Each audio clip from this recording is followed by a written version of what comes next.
지금 코로나 바이러스로 인해서 많은 사람들이 어려움을 당하고 있습니다. 성경에 보면은 말세에 고통하는 때가 이른다고 했습니다. 또 요한계시록에 보면 마지막 때에 많은 재난들이 이 지구상에 일어남을 알 수가 있습니다. 이런 재난들 앞에서 성도는 어떤 태도를 가져야 할까요? 재난이나 재앙에 대해서 성도가 가져야 할 합당한 자세는 어떤 것일까요? 첫째는 조심하고 예방해야 합니다. 성경에 보면 슬기로운 자는 재앙을 보면 숨어 피하여도 어리석은 자는 나아가다가 해를 받는다는 말씀이 잠언에 있습니다. 질병관리대책본부에서 정보를 알려주면 그것을 잘 참조해서 행동해야 합니다. 해외여행을 자제합니다. 또 여러 사람 모인 곳에 가급적이면 가지 않습니다. 또 외출하고 돌아와서는 반드시 흐르는 물에 30초 이상 손을 깨끗이 씻습니다. 그리고 피로가 누적되면 면역력이 떨어지기 때문에 잘 쉬어주어야 합니다. 그리고 건강한 음식을 먹고 신체 활동도 적당하게 해야 합니다. 그런데 그런 것들을 무시하는 사람이 있습니다. 부득이한 경우가 아닌데도 위험한 지역으로 여행을 갑니다. 위험 지역을 다니면서 마스크를 하지 않습니다. 외출하고 돌아와서 손을 씻지 않습니다. 그것은 용감한 것이 아니라 무지한 것입니다. 치료도 중요하지만 먼저 그런 일이 생기지 않도록 미리 조심하고 예방에 힘쓰시기 바랍니다. 두 번째, 두려움을 극복해야 합니다. 당국의 안대나 행동 지침을 무시하고 자기 마음대로 행동하는 것도 문제지만 그와 반대로 너무 두려움에 사로잡혀서 아무것도 안 하는 것 또한 문제입니다. 사람들이 많이 모인 곳에 안 가는 것이 좋다고 해서 늘 집안에 꽁꽁 틀어박혀 있으면 되겠습니까? 일반적인 경우에는 외출을 자제하는 것이 바람직하지만 사람이 살면서 집 안에만 있을 수 있겠습니까? 마트에 가서 물건도 사고 햇빛을 쬐며 산책도 해야 합니다. 예배도 드려야 합니다. 상황이 지금보다 더 심각해지면 중국 현지에서처럼 인터넷으로 예배 드릴 수도 있겠습니다만 아직 그 단계는 아닌 것 같습니다. 하나님의 사랑에 대한 말씀을 많이 읽고 읊조리고 묵상하면 좋습니다. 하나님의 사랑과 능력을 믿을 때 우리는 평안함과 담대함을 얻을 수 있습니다. 많은 성경 구절이 있는데 그 중에 시편 91편 4절에서 12절 내용을 보면 그가 너를 그의 깃으로 덮으시리니 내가 그의 날개 아래에 피하리로다. 제일 안전한 곳은 여기저기가 아니라 어디에 있든지 주의 날개 그늘 아래에 피하는 것입니다. 그의 진실함은 방패와 손방패가 되시나니 너는 밤에 찾아오는 공포와 낮에 찾아드는 화살과 어두울 때 퍼지는 전염병과 밝을 때 닥쳐오는 재앙을 두려워 아니하리로다. 1000명이 내 왼쪽에서 10,000명이 내 오른쪽에서 엎드러지나 이 재앙이 네게 가까이 하지 못하리로다. 오직 너는 똑똑히 보리니 악인들의 보응을 네가 보리로다. 네가 말하기를 여호와는 나의 피난처시라 하고 지존자를 너의 거처로 삼았으므로 화가 네게 미치지 못하며 재앙이 네 장막에 가까이 오지 못하리니 그가 너를 위하여 그의 천사들을 명령하사 내 모든 길에서 너를 지키게 하심이라. 그들의 손으로 너를 붙들어 발이 돌에 부딪히지 않게 하리로다 말씀했습니다. 지존자를 거처로 삼고 빛 가운데 살고 사랑 가운데 살 때 우리 영혼의 평안함과 담대함을 얻을 수 있고 하나님의 빛과 사랑이 가득한 곳에 어둠과 질병은 올 수 없습니다. 세 번째, 영적인 문제를 직시해야 합니다. 우리가 후원하는 하전 선교사는 오랫동안 중국에서 사역하다가 축출되어 지금은 국내 중국인 사역을 하고 있습니다. 그가 친구 사역자에게 받은 이메일을 보면 현지 상황을 짐작할 수 있습니다. 지금 중국에는 국가 종교 정책에 협조하는 교회만 공식적으로 예배를 드릴 수 있습니다. 설교 원고도 사전에 검열받아야 합니다. 사도행전에 보면 사도들이 산헤드린에서 이렇게 말합니다. 앞으로 전도하지 마라. 전하지 마라 복음. 그럴 때 하나님 앞에서 판단하시오. 우리가 하나님의 말씀 듣는 것보다 당신들 말 듣는 것이 더 옳습니까? 우리는 보고 들은 것을 전하지 않을 수 없습니다. 그렇게 말했습니다. 이와 같이 만왕의 왕이신 예수님을 높이고 그분의 말씀에 순종하는 것을 국가 정책에 순종하는 것보다 더 귀하게 여기는 사람들을 중국 정부는 싫어하고 박해합니다. 신앙의 자유를 위하여 그 나라를 떠난 사람도 많습니다. 기독교국 기사에 다음과 같은 내용이 실렸습니다. 본지에 2월 3일자로 게시된 중국 선교사의 편지 말고 다른 선교사로부터 소식을 받았다. 아무개 선교사는 2019년에 우한의 종교정책 시험지로 지정되었다며 교회 핍박이 가장 심하여 현재 우한에서만 48개 지하교회들이 강제로 폐쇄되었다고 전했다. 그러나 감사하게도 선교사님의 사역을 통해 개척된 우한에 있는 0000 교회와 우한 00의 교회, 부안산 땡땡처리는 보호되고 있다고 전했다. 2018년 말에는 대부분의 선교사들이 단체로 처방되었다며 2019년 한 해 동안 심상치 않은 움직이들과 핍박들이 있었다고 전했다. 이번 우한 폐렴 사태가 확산되고 있는 가운데 지방신문에 종교교제정책 실행부서의 최고위 관리자가 사망한 것으로 보도되었다고 밝혔다. 아무개 선교사는 왜 하필이면 우한이 이번 역병의 진원지가 되었는지, 그리고 총력을 다하여 대처하는데도 전국으로 신속히 번져가 국가에 크나큰 손해를 불러오게 했는지 짐작할 수도 있을 것도 같다며 아무쪼록 중국이 이번 기회를 통해서 교회 핍박의 죄로, 그것은 이제 관로해서 교회당을 파괴, 성경책을 불태움, 십자가를 내림, 교회마다 CCTV를 설치하여 감시, 국가와 시주석의 초상을 교회에 비치하고 예배 시간에 정부 선전 시간하는 것을 배정하고 교회 집회 봉쇄하고 선교사 추방, 교회 지도자 수감 등의 교회 핍박의 죄로 더 이상 하나님을 대적하지 않도록 기도해 달라고 요청했다. 선교사는 어떠한 경로를 통해서라도 하나님의 메시지를 듣고 깨닫고 회개하며 만유의 주재자이신 하나님을 인정하고 믿어 나라를 올바르게 통치할 수 있도록 한국교회의 기도를 부탁하며 편지를 마쳤다. 이것이 기독교부에 실린 기사 내용입니다.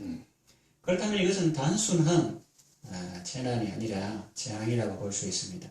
하나님을 대적하고 교회를 박해하는 악한 정부에 대한 심판의 의미가 있습니다. 혹자는 하나님이 사랑임을 강조하면서 심판을 부정합니다. 물론 하나님은 사랑의 하나님이십니다. 그러나 또한 공의의 하나님이십니다. 요나서를 보면 하나님이 사랑이 얼마나 많은지, 긍휼이 풍성한지 알 수가 있습니다. 그 요나서에 니느웨 성 악독이 가득한데 그래도 하나님은 거기에 좌우를 분별치 못하는 어린아이들에게 관심이 많으시고 육축도 많이 있나니 그래서 짐승까지 아끼시는, 배려하시는 하나님의 사랑을 알 수가 있습니다. 그런데 그것만 있습니까? 나홈서를 보세요. 그런 니느웨에 대한 경고의 말씀, 멸망에 대한 말씀이 나옵니다. 그 보면 1장부터 무시무시한 내용이 나옵니다. 여호와는 보고 가시고 진노하시는 하나님이시고 죄인을 결코 그냥 내버려 두시지 않는다. 이렇게 시작하면서 그래서 하나님께서 니느웨에 대해서 여러 번 기회를 주고 그렇게 했지만은 마침내 그 성이 아수르의 수도가 멸망한 것을 우리가 역사를 통해서 볼 수가 있습니다. 독생자를 보내신 것도 마찬가지예요. 요한복음 3장 우리가 잘 암송하는 그 부분에도 하나님 세상에 이성살 독생자를 주시니 그를 믿는 자마다 멸망치 않고 영생을 얻게 하심이라 하고, 바로 이어서 하나님이 그 아들을 세상에 보내신 것은 세상을 심판하려 하심이 아니요, 맞습니다. 아들을 보내신 것은 세상을 심판하려 하심이 아니요, 그 아들을 인하여 세상을 구원히 받게 하심이라 그랬습니다. 그러나 하나님께서 구원하기 위해서 독생자를 보내지만, 그러나 그마저 거부한다면 장차 그 자기의 죄값을 고스란히 자기가 담당해야 될 것이고, 자기가 하나님의 공심판을 면치 못할 것이고, 또 이 땅에서도 요한복음이 말한 바와 같이 영접하지 아니함으로 벌써 심판을 받은 것이냐, 그렇게 말하고 있는 것입니다. 그리고 누가복음 13장 읽은 본문 이것도 쭉 맥락을 보면은 예수님께서 그 유대인들에 대해서 책망하신 그런 내용이 나오는데, 마지막 31절에서 35절을 보면은 선지자들 예루살렘아 예루살렘아 선지자들을 죽이고 이게 파송된 자들을 돌로 치는 자 암탉이 제 새끼를 열게 하는 뭔가지 내가 너의 자녀를 먹을 한 몇 번이나 그런 너희가 원하지 않아도. 그러니까 예루살렘은 그럼 어디입니까? 유대 나라의 이스라엘의 수도 아닙니까? 그것이 망할 줄 누가 알았습니까? 하나님께서 여러 번 선지자를 보내고 그때마다 돌로 치고 죽이고 암탉이 새끼를 보호하는 같이 하나님께서 얼마나 사랑과 긍휼을 마음을 가지고 그렇게 말씀하셨는데 파송된 자들을 돌로 치는 그래서 오라 너희 집이 황폐하여 버림받아 되리라. 그래서 추후 70년에 티투스 장군 이끄는 로마 군대에서 이렇게 철저히 파괴된 그런 걸 우리가 볼 수가 있습니다. 그리고 하나님은 사랑의 하나님 맞습니다. 하나님이 사랑의 하나님인데 근데 공의가 없는 사랑은 참 사랑이 아니고 반쪽 복음이다 이렇게 볼 수가 있습니다. 하나는 죄의 삭은 사망이다 했는데 그 값을 지불했습니까? 안 했습니까? 했습니다. 예수님 하나님이 그냥 사랑이면 말로 우리를 구원하지 뭐라고 자기 아들을 그 고생 십자가에 죽게 하십니까? 그거는 죄의 삭은 사망이기 때문입니다.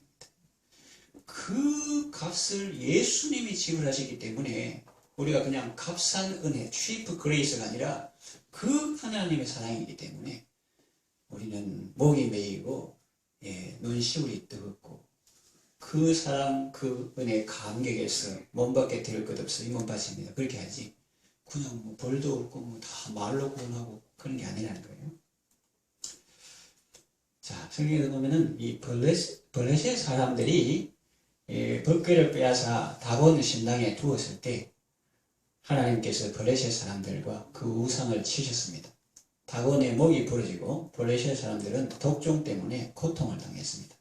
그러다가 결국은 법궤를 이스라엘로 돌려보냅니다. 그래서 중국 정부나 이 땅의 어떤 정부도 하나님을 대적하지 말고 교회를 박해하지 말고 오히려 하나님을 받들고 그 말씀에 순종하는 정부가 되었으면 좋겠습니다. 교회를 좌지우지하려고 하지 말고 자신들이 하나님의 뜻을 받들고 그 뜻에 순종하는 좋은 정부가 되도록 기도해 주시기를 바랍니다. 네 번째, 회개해야 합니다. 예수님 당시에도 사람들이 놀랄만한 큰 사건들이 있었습니다.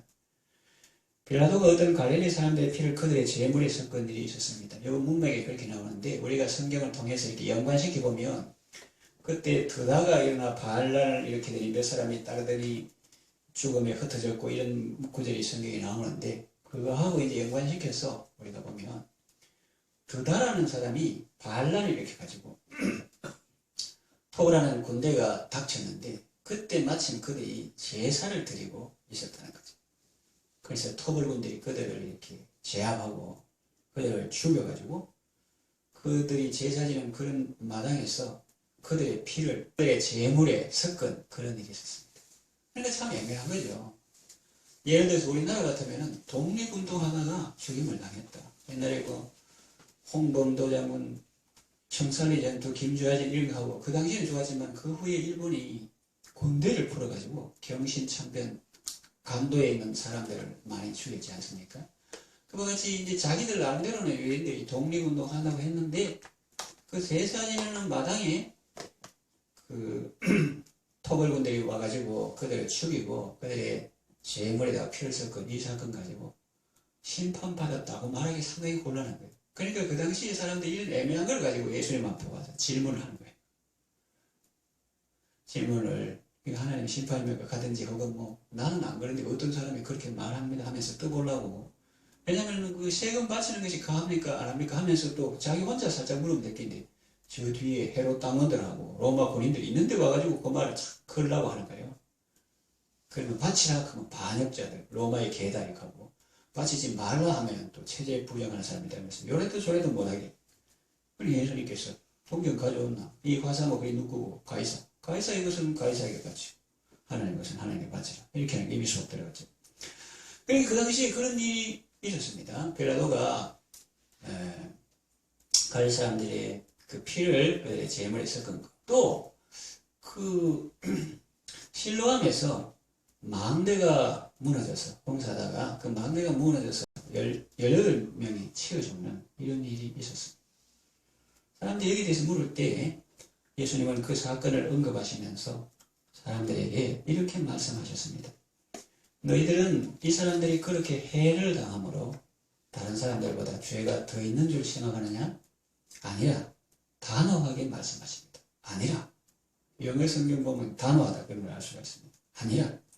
너희도 만일 회개하지 아니하면 다 이와 같이 망하리라. 지금 다른 사람 판단하고 비판할 계제가 아니라는 것이죠. 네 발등에 불부터 끄라는 말씀입니다. 내 자신이 회개하는 것이 급선무라는 것입니다.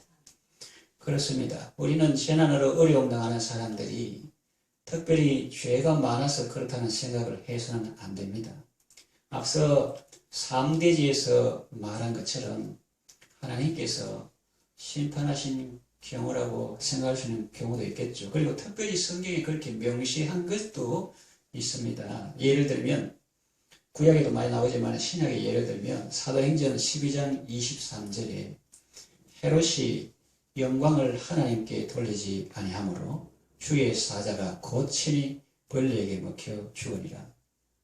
이렇게 되어 있습니다. 그래서 어릴 때 성경 읽었을 때는 왕이 좋은 고기 먹고 몸도 건장할 건데 벌레에게 주고 송충이가 씹어먹는 이 생각인데 요즘 와서 생각해보면 바이러스 얼마든지 가능할 수 있겠다. 이런 생각을 하게 되죠. 그래서 백성들이 이것은 신의 소리요 사람의 소리는 아니다 하고 헤롯이 광장에서 번쩍하는 옷을 입고 연설을 잘하면서 백성을 효용하니까 백성들이 이것은 신의 소리요 사람의 소리는 아니다 하는데 성경 기자는 말하기를 헤롯이 영광을 하나님께 돌리지 아니하므로 주의 사자가 친히 곧 충이 먹어 죽으리라. 그렇게 되어 있습니다. 그래서 주의 사자가 쳤다. 이렇게 성경이 명시되어 나오죠. 그것은 분명한 심판이요 재앙입니다. 그러나 그렇게 말할 수 없는 경우도 있습니다. 그건 일반적인 재난이죠. 자연재해도 있고 사람의 잘못으로 일어난 재난도 있습니다. 또 전염병에 감염되어서 목숨을 잃는 사람도 있습니다. 이 땅에 일어나는 모든 재난에 대해서 다 하나님의 심판을 말하는 것은 옳은 일도 아니고 지혜로운 일도 아닙니다. 욥이 고난을 당한 데 가서 하나님의 심판을 하면 잘하는 것입니까? 불난 집에 부채질하는 것이고 친구의 가슴에 못을 박는 것입니다. 그리고 예수님을 모르는 사람들은 하나님을 어떻게 보겠습니까? 그러면 전도가 잘 되겠습니까? 사람이 죽어가는 마당에 내가 우선적으로 해야 할 일은 그들을 판단하는 것이 아니라 예수님의 말씀처럼 내가 회개하는 것입니다. 재난을 당한 사람들이 특별히 죄가 커서라거나 나보다 죄가 더 많은 인간에서 그런 것이 아니고 너도 만일 회개하지 않으면 그처럼 망하게 된다고 하시니 회개가 급선무라는 말입니다. 밥쥐가 정력에 좋다는 말을 듣고 많은 사람들이 그것을 먹습니다. 지금 전 세계가 초긴장한 이런 상황에서도 말린 밥쥐고기를 킬로당 얼마 하면서 파는 사람이 있고 또 그것을 사가는 사람이 있습니다. 사람의 욕심은 한이 없습니다. 욕심이 잉태한 즉 죄를 낳고 죄가 장성한 즉 사망을 낳느니라고 했습니다. 인간의 욕심 때문에 자연이 파괴되고 생태계가 파괴되고 환경이 파괴되고 그 몫은 고스란히 인간에게 돌아오고 있는 것입니다. 자, 그러면 어떤 특별한 몇 사람만 그렇게 살고 우리는 괜찮습니까? 그들만 욕심꾸러기고 우리는 아닙니까? 우리는 욕심이 없는 사람입니까? 아닙니다. 정도의 차이는 있을지라도 사람에게는 모두 욕심이 있습니다. 우리는 이런 거대한 재앙 앞에서 거짓과 탐욕, 죄악에 무너진 우리의 마음을 깨끗하게 해달라고 하나님께 기도해야 하겠습니다. 창조 질서를 파괴한 지 하나님보다 자신을 높인 지 사람이 하나님 자리에 앉은 죄. 북한도 마찬가지. 봉수교회 지옥이 있다고 하지만 전시형 그 여전도사가 인터뷰할 때 그렇게 말했습니다. 하나님은 어떤 분이십니까? 우리 수령님이 제가 보기에는 하나님과 같다. 그렇겠죠. 왜냐하면 가랑잎을 타고 강을 건너고 또 날마다 일용할 양식을 고아들에게 주시니까 자기들 볼 때는 그렇겠죠. 그러니까 사람이 하나님 자리에 앉은 죄, 하나님의 영광을 훼손한 죄, 하나님의 성전을 더럽힌 죄는 없습니까? 쉽게 대답 못합니다. 왜냐하면 중국 공산당만 교회당을 파괴했고 우리는 그렇지 않습니까? 아닐 것입니다. 성경은 말합니다. 너희가 하나님의 성전인 것과 하나님의 성령이 너희 안에 거하시는 것을 알지 못하느냐. 우리가 성전이다.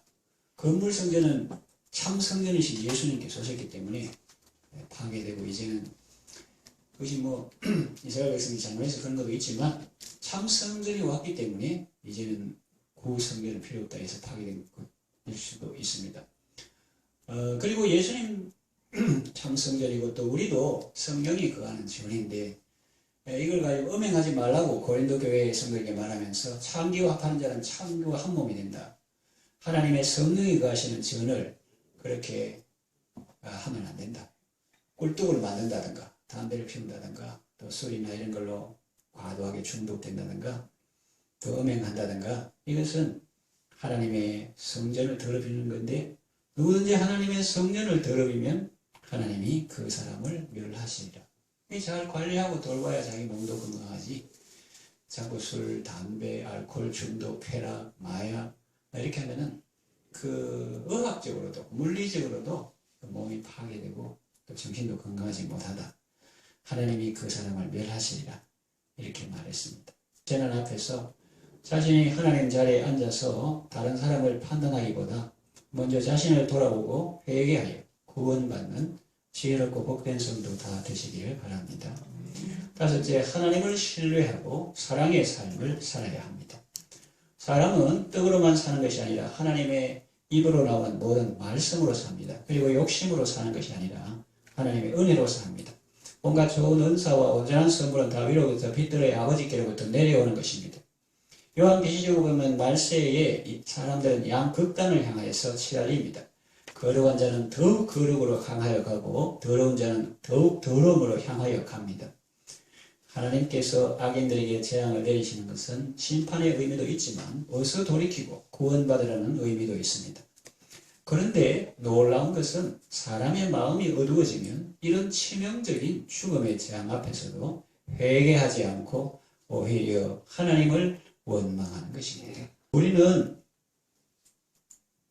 코로나 바이러스보다 더 심각한 죄악 바이러스로 인해서 죽을 수밖에 없었는데 그런 우리를 살리기 위해서 죽음을 무릅쓰고 이 땅에 오신 참된 의사, 아니 자신의 목숨을 버림으로 우리를 살리신 예수님의 사랑을 기억해야 합니다. 예수님의 생명으로 죄악을 이기는 삶을 살아야 합니다. 그리고 우리도 예수님처럼 사랑의 삶을 살아야 합니다. 우리가 반대하고 미워해야 할 것은 잘못된 행동이나 잘못된 국가의 정책이지 그 나라 사람이 아닙니다. 중국인이나 일본인 아니 어떤 나라 사람도 미워하면 안 됩니다. 사람들은 너도 나도 그 도시를 떠나려고 합니다. 전 세계를 타고 귀국하는 것이 꿈입니다. 그러나 안 그런 사람도 있습니다. 그 사람들을 두고 올 수 없다는 것입니다. 의사인데 또 우리나라에서 그 부모님이 기다리시는데도 불구하고 내가 그들을 두고 어떻게 올 수 있겠습니까? 그들을 사랑으로 섬기고 돌보는 일을 하고 싶다는 것입니다. 그것이 진정 예수님의 마음 아닐까요? 천국 같은 환경 속에서도 지옥 같은 마음이 있고 또 지옥 같은 환경 속에서도 천국 같은 마음이 있습니다. 교민들 중에서 의사도 그런 분이 있고 또 선교사님도 그런 분이 있는 것을 이메일로 받아보았습니다.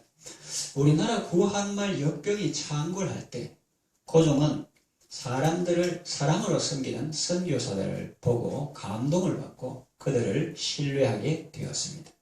그렇습니다. 어려움 당한 사람을 차별하고 무시하면 안 됩니다. 그들을 받아주고 어려움을 함께 나누는 지혜가 필요합니다. 물론 복은 위생적인 면에서는 철저하게 방역하고 검역하고 소독하고 격리시키고 더 이상 전염되지 않게 해야 되겠죠. 그걸 차별이나 무시로 받아들이면 안 되죠. 피해를 최소화해야 하니까요. 그러나 보편적인 인류애를 저버려서는 안 된다는 말입니다. 백신이 속히 개발되어 코로나19 바이러스로 고통당하는 사람들이 치료받게 되기를 바랍니다. 같은 죽음이라도 의미와 가치는 완전히 다를 수 있습니다. 악인의 죽음은 자신이 저지른 죄악 때문에 심판을 받아 멸망하는 것이지만, 의인의 죽음은 다른 사람을 살리기 위해서 힘쓰고 애쓰다가 자신이 죽는 것입니다. 백신을 개발하다가 감염되어 죽은 사람, 자신에게 전염의 위험이 있음에도 다른 사람을 돌보기 위해 애쓰는 의사와 간호사들은 세상이 말하는 이 시대의 영웅들이라 할 수 있습니다. 예수님은 우리에게 죽음 이기신 영원한 생명을 주셨습니다. 그 생명으로 사람을 사랑하고 살리는 아름다운 삶을 살아가시기를 바랍니다. 말씀을 정리해 마치겠습니다. 코로나19 바이러스로 많은 사람들이 고통당하는 이 시점에서 성도가 가져야 할 자세는 어떤 것인지 살펴보았습니다. 하나님을 바라보며 그의 긍휼을 구하시기를 바랍니다. 회개와 겸손과 거룩한 삶으로 이 어려운 시기를 잘 극복하시기를 바랍니다. 하나님의 사랑과 은혜 안에서 승리하는 삶을 살아가시기를 바랍니다.